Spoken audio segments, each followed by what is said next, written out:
Welcome to Cognitive Liberty. I'm your host, Clyde Lewis. This show is brought to you by TLBTV and the Liberty Beacon Project.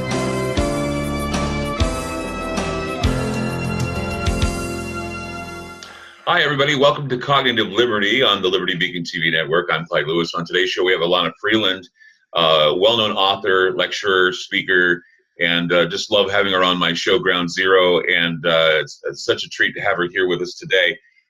What I wanted to address and is on the difference, one of the differences between the Ground Zero radio show and Cognitive Liberty is I really am interested in topics on this program that really do interfere with our ability to think and our ability to be human beings, literally.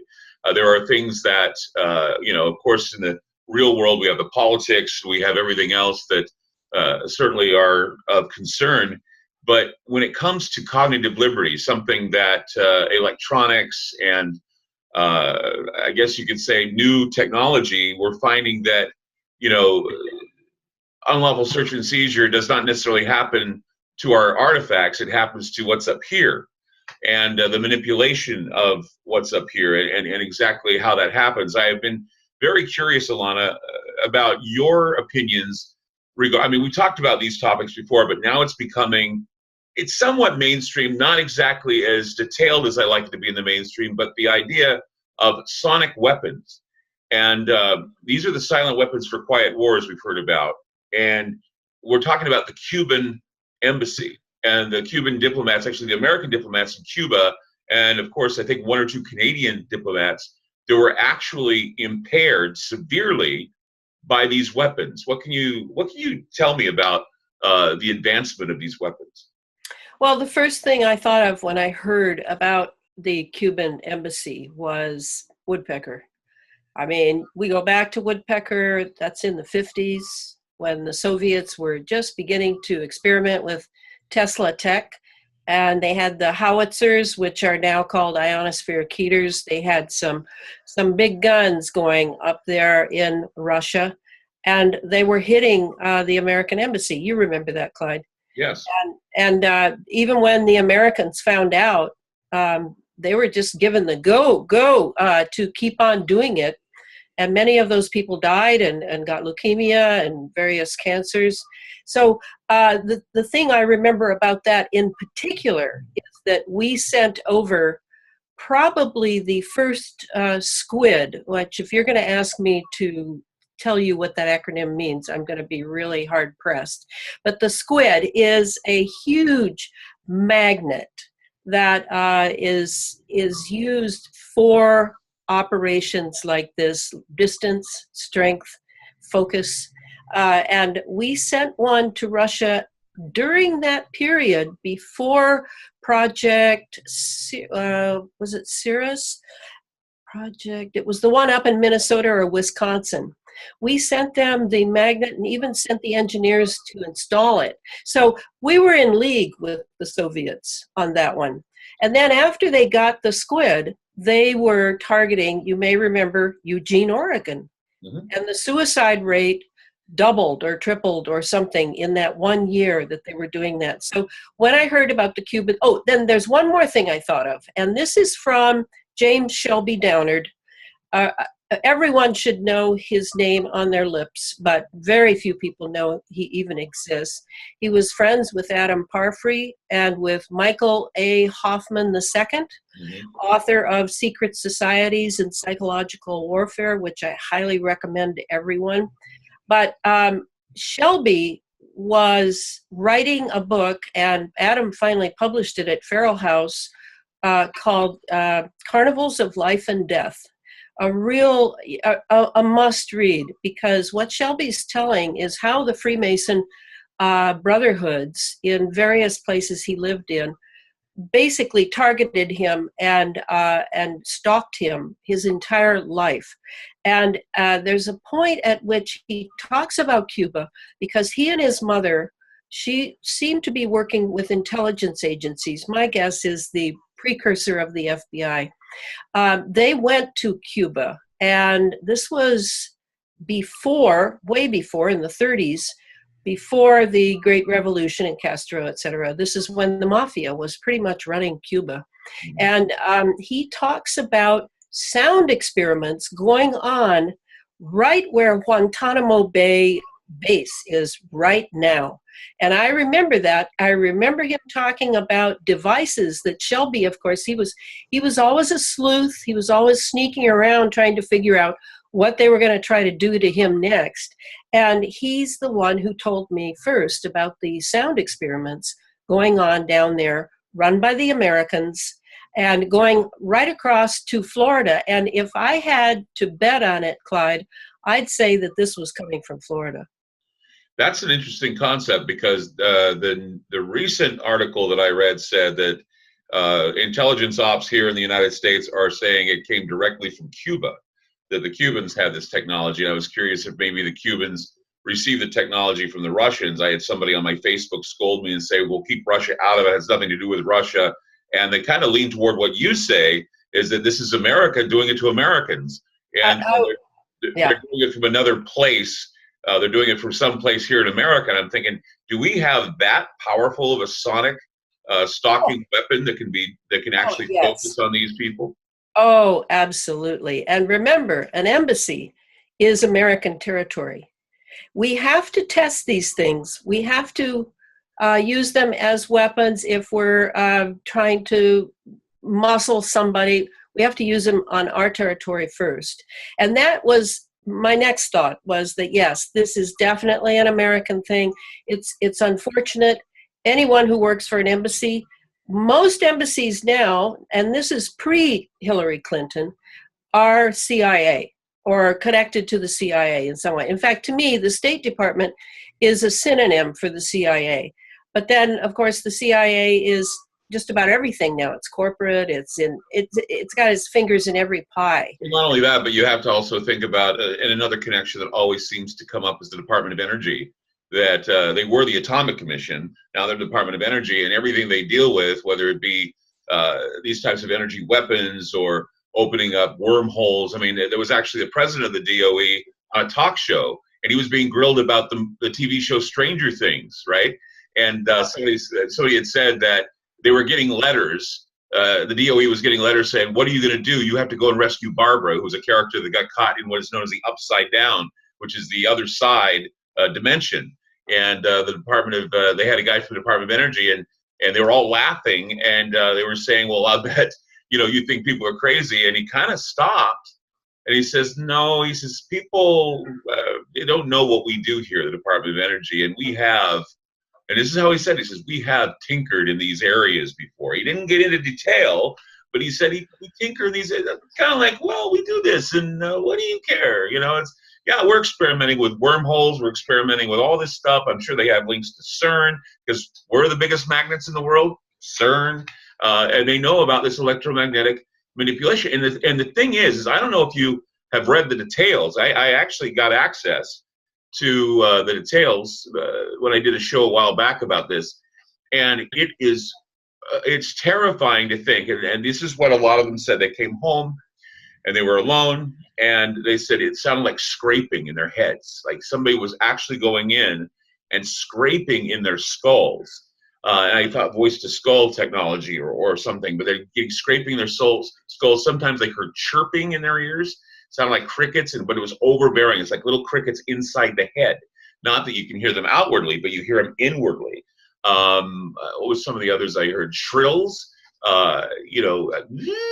It's like a dentist drill in their head, and many of them suffered nosebleeds, nausea, impaired hearing now. A lot of them have suffered brain damage. They don't have recall anymore. I mean, they literally use this, and they were attempting, from what I can gather, to turn them into a vegetative state. This is horrible, and yet the State Department is pretty mum on it. But then a recent article says, oh, it's definitely Cuba. Cuba did this.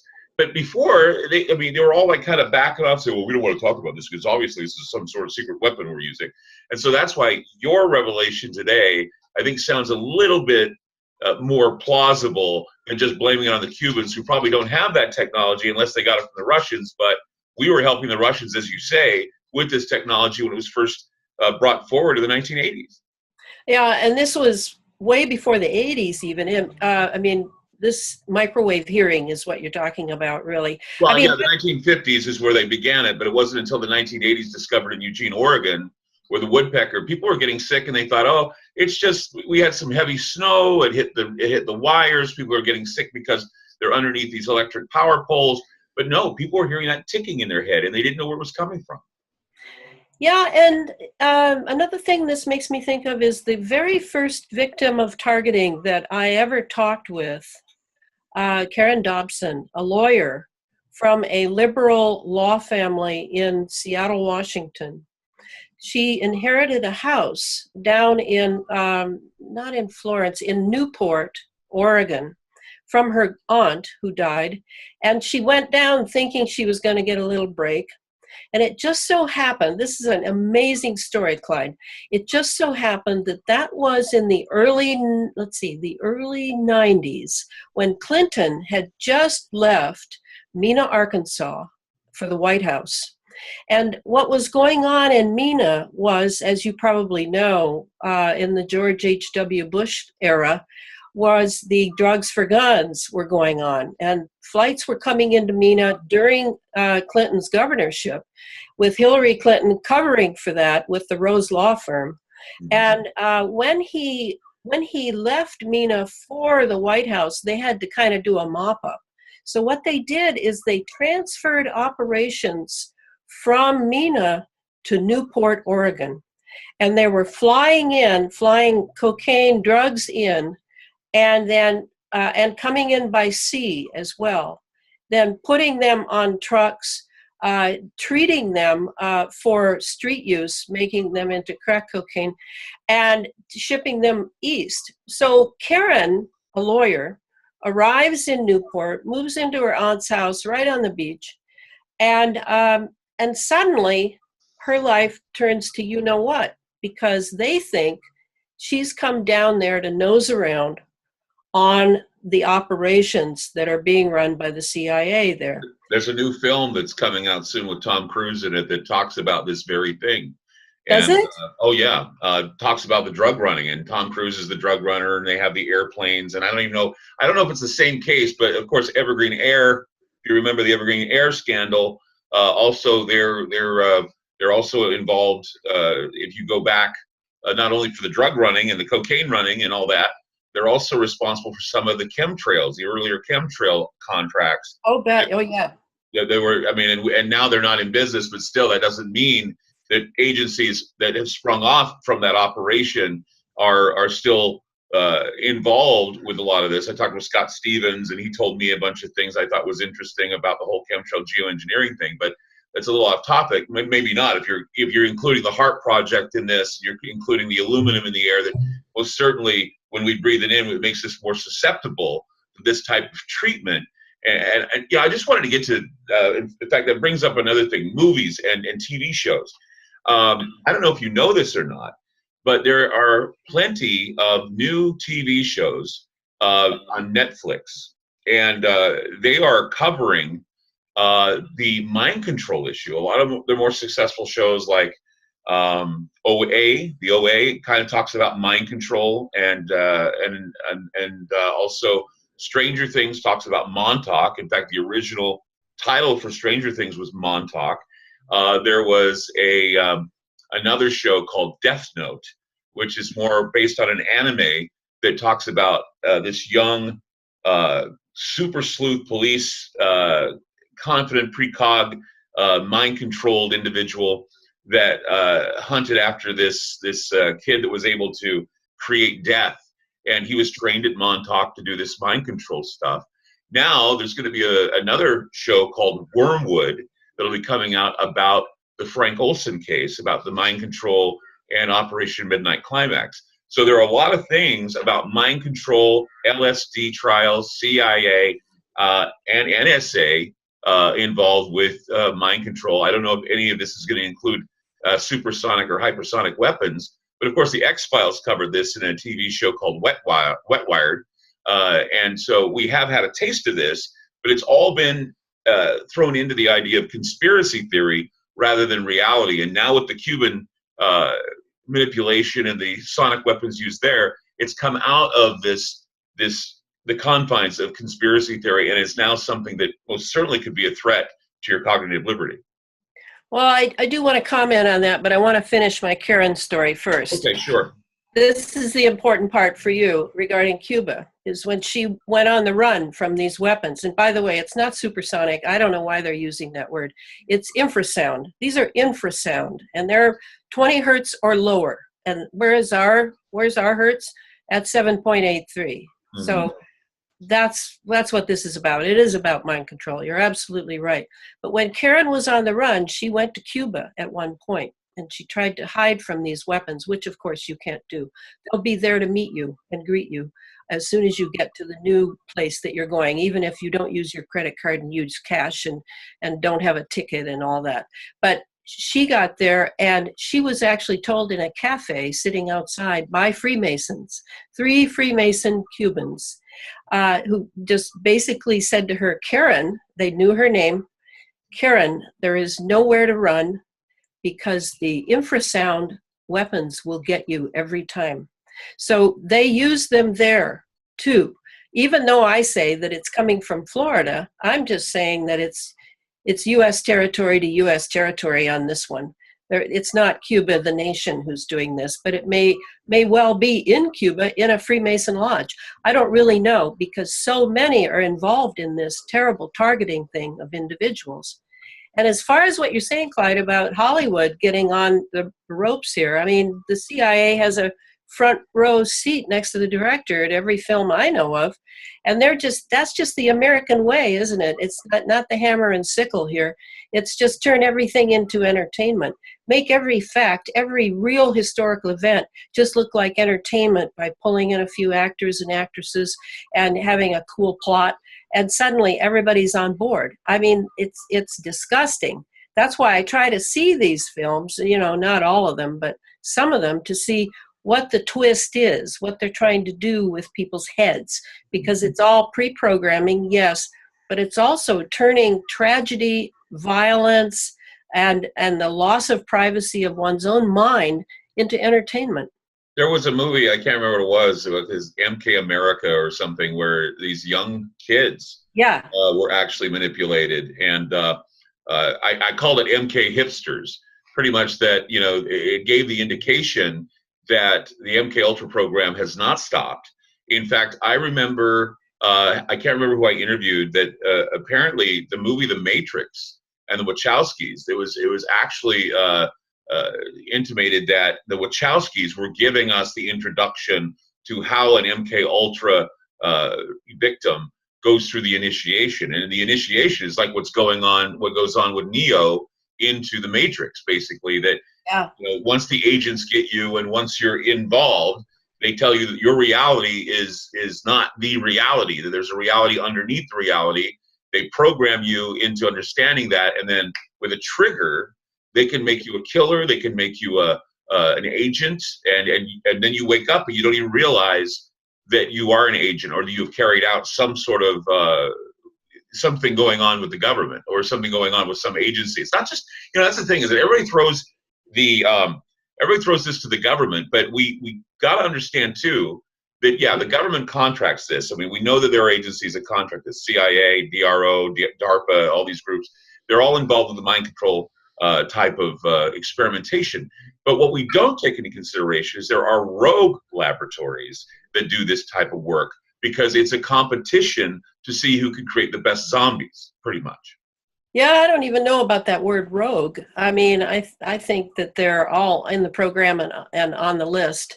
And that would include all the defense contractors. And it would be through the defense contractors, because really this is very tightly controlled. That's why this so-called supersonic thing in Cuba, I mean, it's controlled. I mean, there's no way any criminal organization or a so-called rogue organization would step on the toes of defense contractors and the American military. There's just no way.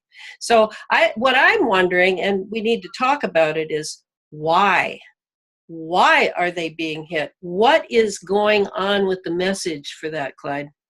Well, it just means that, and with everything else that's going on, It just means that there is, once again, a deep state or a shadow government that works behind the scenes, and they most certainly can target people at random. Just like it's as simple as breaching Equifax. It's as simple as breaching information and giving it to criminals, because they're criminals. And so they're basically, they're handing it over and they're handing this information.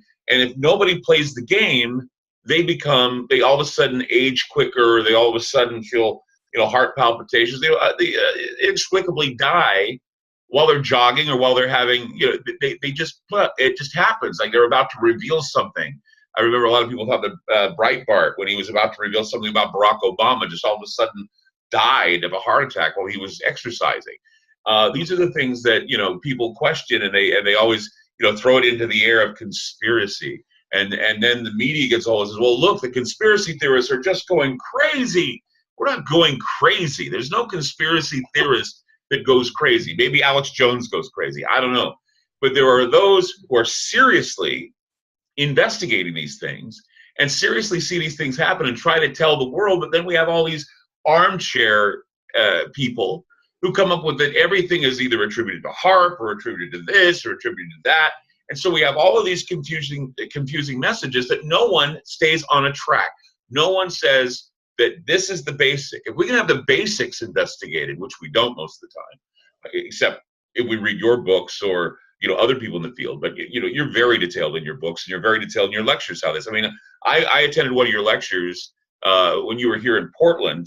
You did this at a bar, and the Lucky Labrador is what it was, and yeah. I was blown away by what you were presenting, and I'm thinking, whoa, this is like right in front of your face. She brings it forward, and people are still doubtful. The experiments, the geoengineering, the mind control, the programming, the neuroprogramming through commercial subliminal programming, it's all going on, and that people, they don't care that their mind is being toyed with.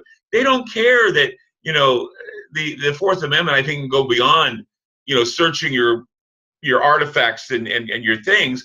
It can get right into the body, searching your DNA and searching what you're thinking. And I mean, they just recently found a way to hook the brain up to the internet.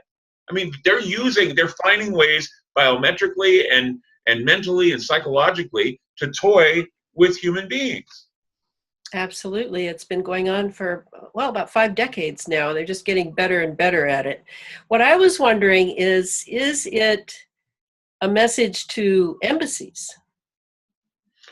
Like, you're not safe. Well, yeah, you're not safe, and you could be targeted. But see, here's the thing: I think they have this attitude, and they've had this attitude before. If you're working for us, if you're a military, if you're a soldier, if you're a representative, if you're a diplomat, you're under the employ of the United States government, or you're you're considered their property. So they can do with their property whatever they want. And even if you really want to get technical, or if you really want to get down to brass tacks, you're property of the United States of America. You have you, and then you have your capital U, which is on every document, everything. There's the big cap letters, Clyde Lewis, Elana Freeland, and basically that's your scapegoat. That's basically the scapegoat you. That's the person that they've insured to actually fail and die so they can collect money off of you. And right. That includes taxes and bills and everything else. So look, collateral damage. If they decide they want to test a weapon, if they decide they're going to blow up a nuke and it's going to downwind and get your parents and have you get a mutation, so what? That's why people always say to me, well, why would they do this to people in the United States? Why would they steer a hurricane to Texas? Why would they do this? To prove a point. They don't care about people. People are resources. So yes, we're going to devastate the Gulf in Texas with a storm that we've steered there. And then we're going to say, oh, by the way, this is all about climate change. And if you don't pay money to the climate accords, Mr. President and Senate, then you know what? There's another hurricane called Irma, and we could ramp it up to a Category 5 and steer it right into Florida. Oh, and Jose, that's another one that's on the way. We can even bring them together and make a superstorm if we wanted to. So do you want that, or do you want to pay that $10 million? Oh, I'll pay the $10 million. What happens? Oh, Irma is now a Category 2 hitting Florida. And Jose, he's afraid to go to the border. that kind of thing. So, I mean, it's obvious. And even the other one, Maria devastated all those areas of Puerto Rico. But where's it going? It's just going to go and die off into the Atlantic somewhere. It's not going to hit the mainland. And, how is it that these devastating hurricanes were threatening us, and now they're threatening other places, but not us? Because, and I thought about this, even if we do pay for climate science, if we do, hand money over fist, what are the guarantees that weather is going to change in our favor?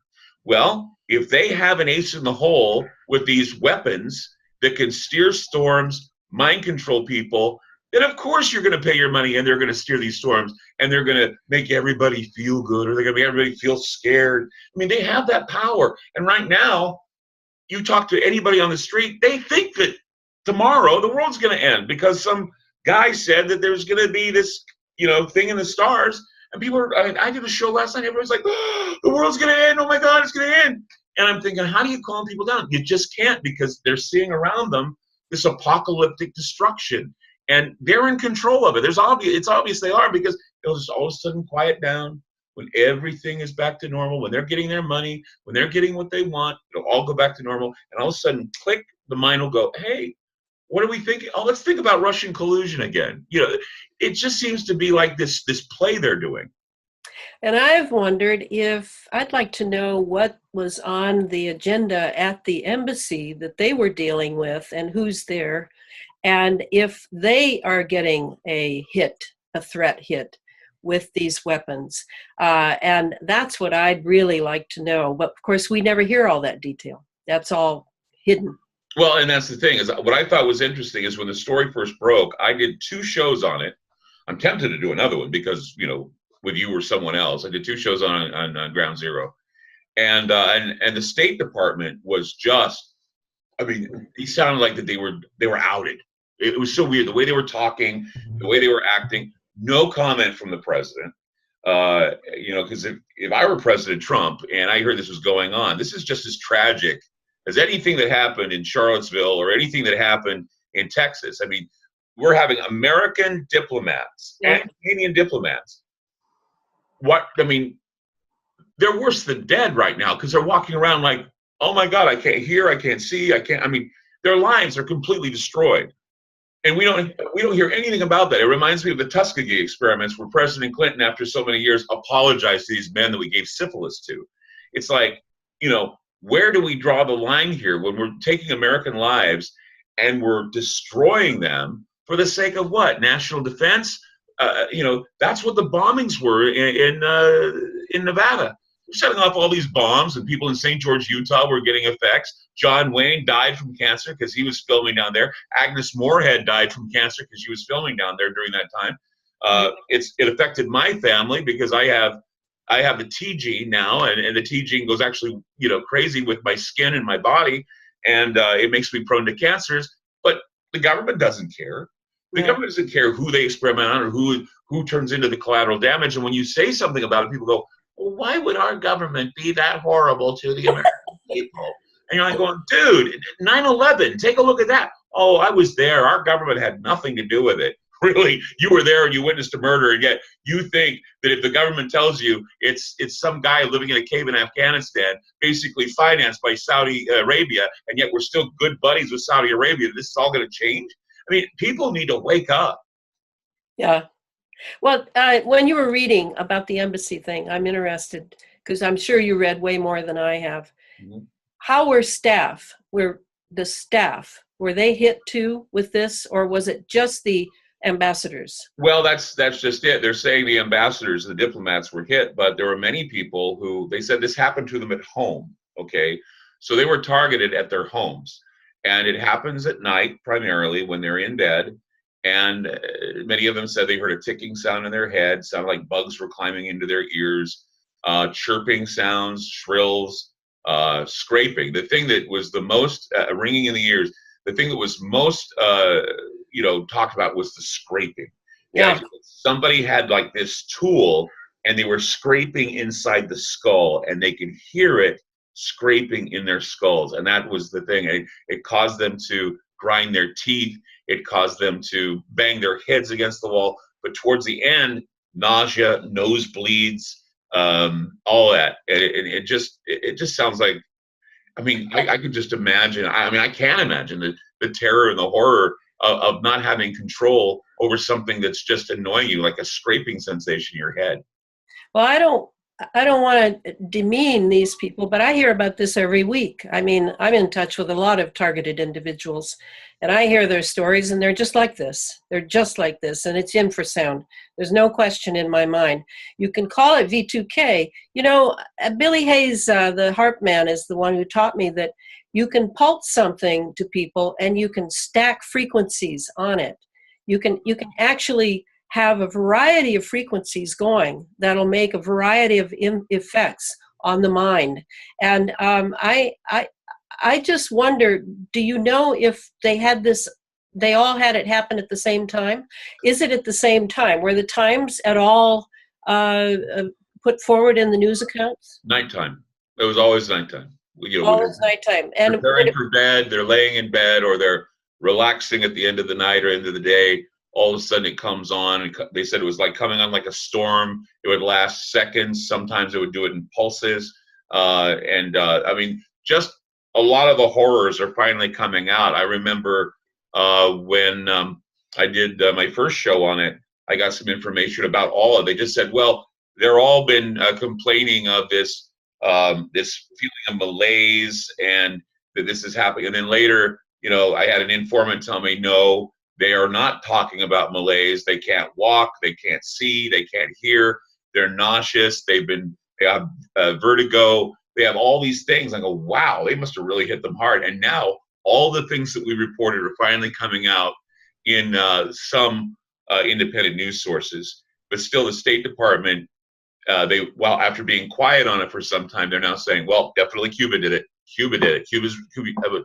See, I don't even know if Cuba had that technology. If they did, who'd they get it from?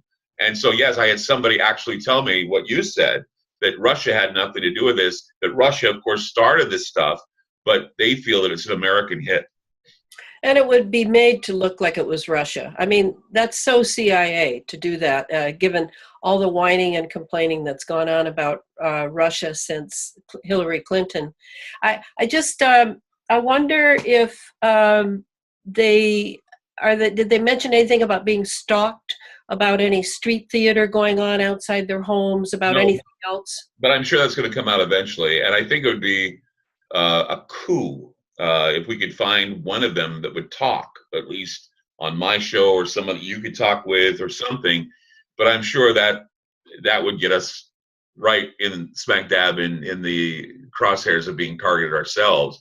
Exactly. Another case that I think a lot of people don't realize is the Max Spears case, the paranormal investigator in London that died. Well, I think he died in Poland, if I remember the story correctly. He died in Poland, and when he did, all of this black liquid came out of his body.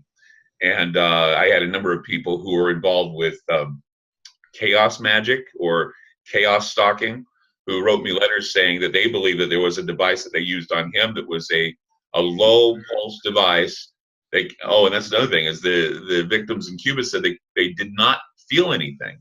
Some of them heard like low frequency, but most of the time they didn't feel anything. All of a sudden when they got in bed, their heads started feeling like it was being scraped from the inside out.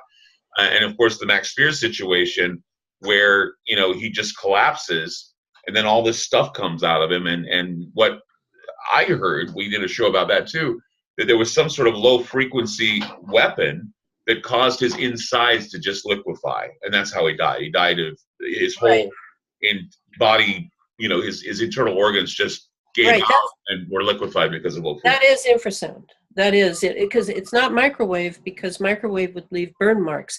That's what they saw in Iraq in the early days of the second Iraq war under George W. Jr., is they saw the people coming into the hospital dying, no marks on the outside of the body, but inside all the organs were melting.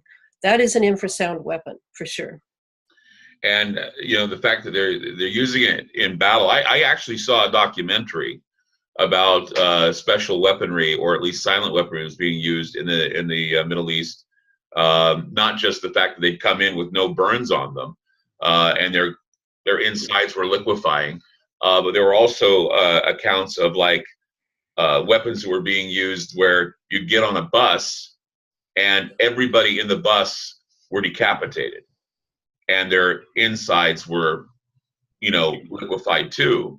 And it's like, what kind of weapon were they using to have? Well, I don't even think they were decapitated. I have a feeling the head just basically caved in and then the rest of the body just went with it. But they were using some sort of weapon to create the whole body to basically turn in on itself, which would be, you know, like firing something at it, and it'd be like watching all the water come out. It's like putting salt on a snail. I mean, if you were to go in and just manipulate the body, I'm sure, since we're all nothing more than salt water, iron, and guts and whatever, you put that on the body and it just completely caves in on itself. I mean, that's just hideous. That's a inhumane way of killing someone. Yeah, it's completely illegal.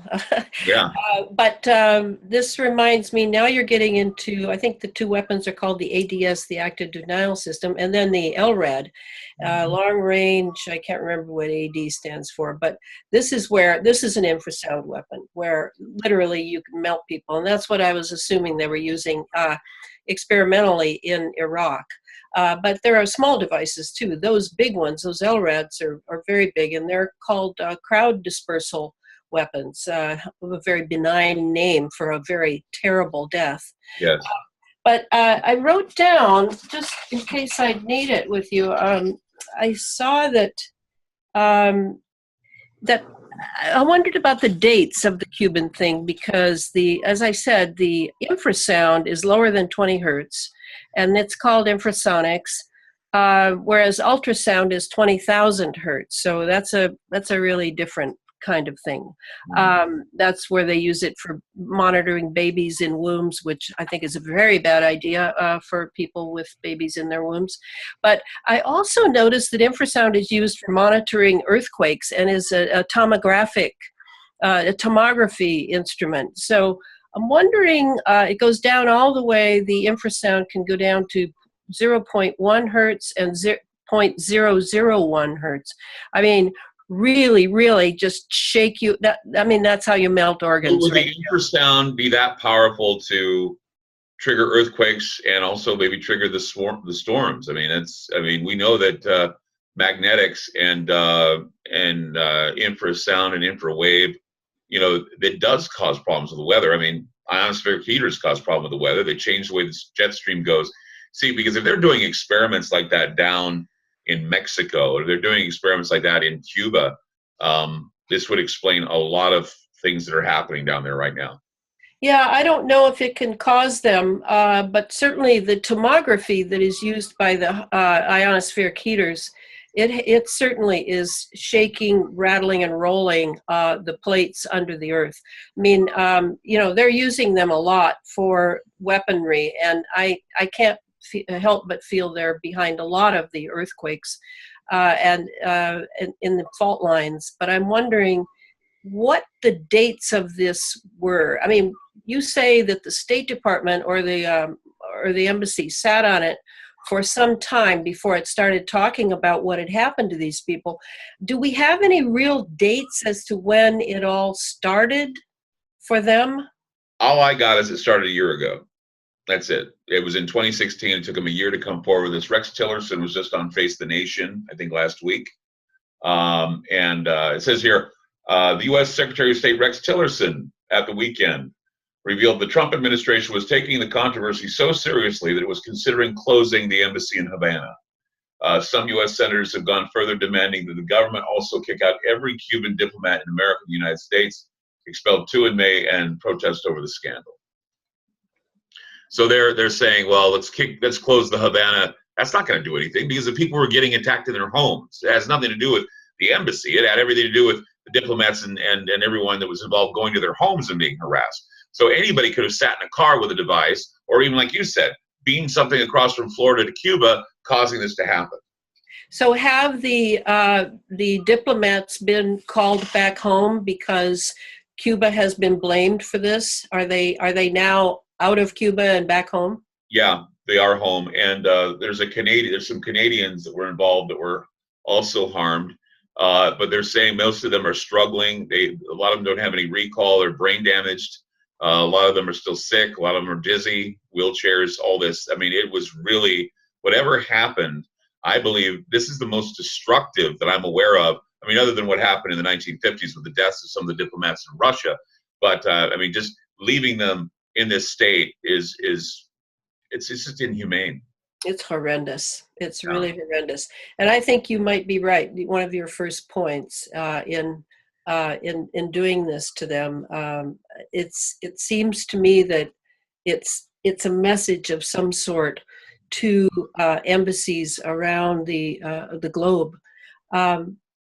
I'm just appalled, and the fact that the CIA or the State Department, the same thing to me, would blame Cuba is just par for the course. That's always what they do. It's all like Operation Northwoods. Go back to, let's blow up a bus and blame it on the Cubans. Let's take down 2 buildings and blame it on the Middle East. I mean, it's this never-ending cycle of they're using their toys. And they don't care who they hurt with these toys because they're just psychopaths. And so they have this new ray gun they want to try out, and they're trying it out on innocent people that work for an embassy in Cuba. Maybe it's because they don't agree with them politically. I mean, you need to understand that was an Obama move to put these guys in Cuba, and it was our first attempt at getting relations started again with Cuba. What better way to destroy those relations, bring back the evil Cuban government, and say these guys are just as bad as Russia or just as bad as anyone else. We pick our enemies based on our false flag attacks. It's just the way it works. Do you remember when Obama sent them down there to do that, when he opened the gates for that? I don't, seems like it was in the first half of his regime, was it? I'm not really sure. In fact, all I know is that when I heard about this at first, I was thinking, well, of course it's happening. But once again, detail. And it's one of those things that, in radio, you say to yourself, well, if I do this again, is this going to be something that people are going, oh, not again, and he's pushing this issue. You want to avoid agenda, pretty much. And I try to avoid agenda. I want to be as original with everything I do. And that's why sometimes it takes me forever to get back to a certain idea, a certain topic. Only if it happens in my world, in my reality, I bring it all back. Well, this is something that has been in my reality for some time, and it irritates me when I hear about experimentation being done on American citizens. And it's bothered me from the standpoint when my family was affected by the nuclear tests in Nevada, and how I've been affected by it now, in my later years. And I'm thinking, this isn't fair. Why did they do this to me? Why did they do this to my family? Why does my family have to suffer? Why does my son have to suffer from this?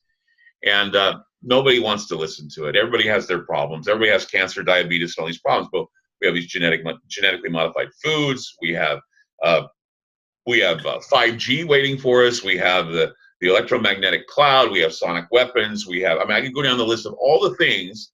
In fact, I posted something on my Facebook page the other day about the spraying of people in Texas.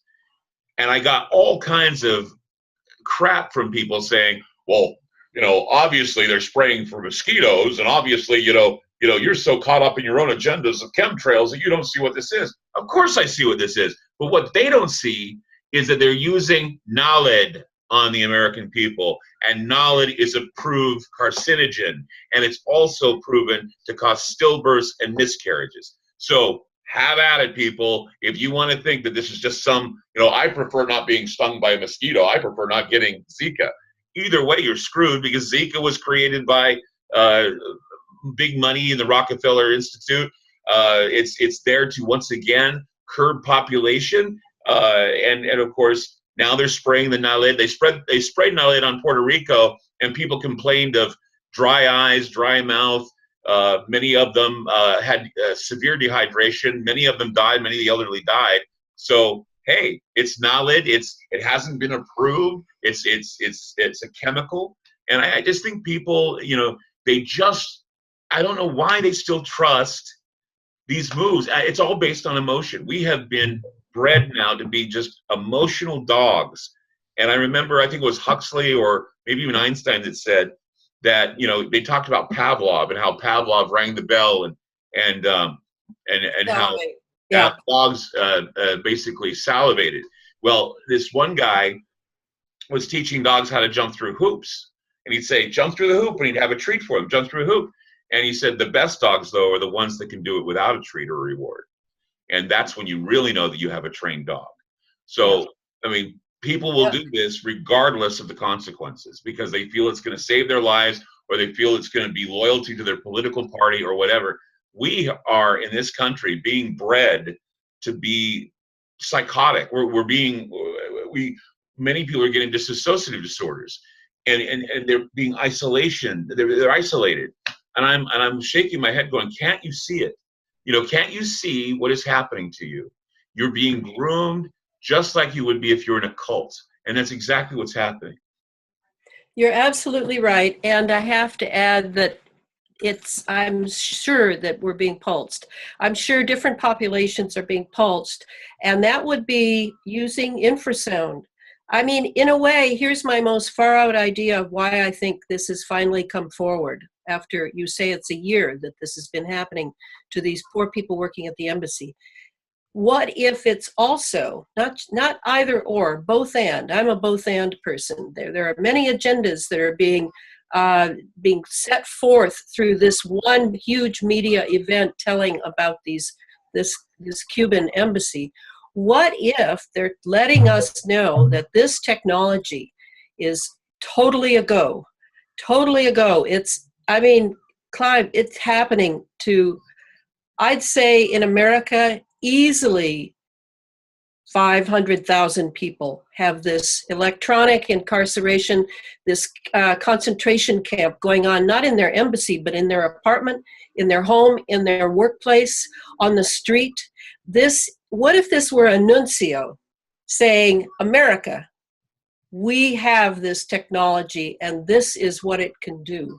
You're looking at it in isolation of an embassy of American people, US American people. But what if we can do that anywhere? And if they can do it in Cuba, in the middle of another nation and blame that nation and they're doing it, what can they do to Americans in their own homes?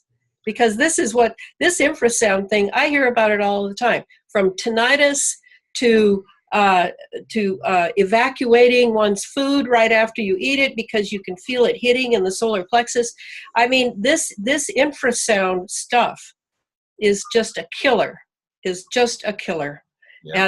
And I'm gonna, now that you've asked me to come on and you've been giving me an idea of what's happened, because all I could think of was woodpecker when I first saw this. This is like woodpecker at the other end of the spectrum, right? They've come a long way since woodpecker. And woodpecker is a classic example. We brought woodpecker into the discussion we talked about on Ground Zero, and I'm still just fired up with this. I just cannot understand. I mean, this is confirmation. I mean, if not, we talked about the Aurora shootings and the super soldier programs from the Washington shootings, where the man who shot up the area there in the shipyard had on his gun, "This is my ELF weapon," and all the media was going, "What does that mean? His ELF weapon? What is that?" Extremely low frequency. The guy was under the control of something. And when we say, well, he's just mentally ill, well, that's the whole point, right? If we can harass you to the point where you just lose it, they can actually just mark you as mentally ill, say this is something that all of a sudden you woke up one day with a psychotic break. I mean, and I know that happens, but my hell, if you say that this has been going on and I don't know, now it's not such a what's the word? It's not so taboo to open up and say, "Hey, I feel like I'm being harassed," and it's obvious it's happening to diplomats, it's happening to soldiers, it's happening to a lot of people. But as usual, they are not being believed. No. I mean, rare is the targeted individual whose family believes them, whose friend believes them. Right away, they want to call the psych ward. And that's what makes them all in hiding. If we're not hearing about this going on all over the place in the United States, it's because people are terrified of letting people know. Who knows what'll happen? And the worst place you could end up is in a psych ward. The worst place you could be is in a mental hospital, where there will be people on staff who work with the people that were driving you to be there in the first place. That's the frightening part. And that's always been, in my opinion, the most terrifying thing I think could happen to a person is, you know, they are having some mental illness, they get cured of their mental illness, but then real things start happening around them and they're realizing, who can I tell? Who are you going to believe? You believe the person who's mentally ill, or are you going to believe the doctors and the lab coats, the technocrats that continue to lie to us, continue to create fake science, and continue to put us in this position where we're helpless? We can't tell or explain or even express anything. And this is why I believe this violates your cognitive liberty, because it keeps us from thinking, it keeps them from speaking, it keeps people in a position of helplessness. And victimhood is just, I mean, it's a cottage industry now, and I mean, everybody's a victim, and it gets to a point where, yes, you're a victim because you're a victim of circumstance, and your accident is that you're in the firing line for somebody who has it in for you and wants to experiment on you. You're a guinea pig. And I think people need to understand that. I've always said, it's not red state, it's not blue state, it's the state versus you, and it's always been the state versus you. Whatever they decide is what you have to basically be a part of, or say, no, I don't want to be a part of it. This invades my privacy, my cognitive liberty, and my ability to live and be healthy and happy. So, Elana Freeland, I thank you for being on the program. I know this is a new thing for me, but it's a way to get to people in another audience other than my radio show, and kind of have a nice talk with people behind the scenes and get their thoughts on some very important issues. Thanks for having me, Clyde. You bet. You have a great day. I'll see you soon.